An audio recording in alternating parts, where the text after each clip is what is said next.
मी त्यांचं जे निधन झालं त्यांना मी श्रद्धांजली वाहतो,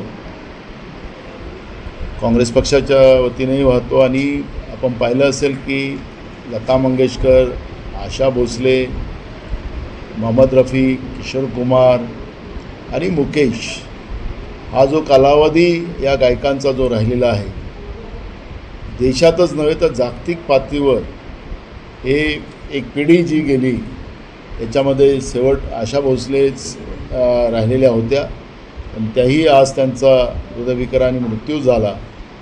एक मोठी पोकळी आज आपल्याला या जसं लता मंगेशकरला गान कोकिळा असं आपण म्हणत होतो, तसंच हे सगळे गायक जे आज गाण्याच्या रूपाने आमच्यामध्ये जिवंत आहेत.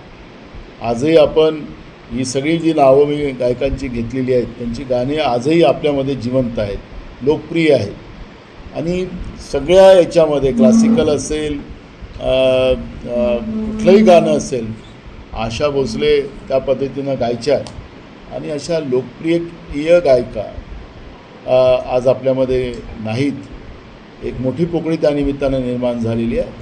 त्यांच्या या दुःखद निधनाबद्दल मी त्यांना माझ्या काँग्रेस पक्षाच्या वतीने आणि माझ्या वतीनं त्यांना मी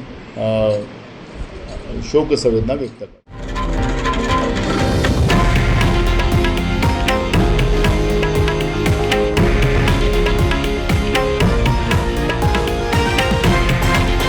हे आहे देशातील नंबर 1 न्यूज नेटवर्क आणि आपण पाहत आहात TV9 मराठी, एकमेव.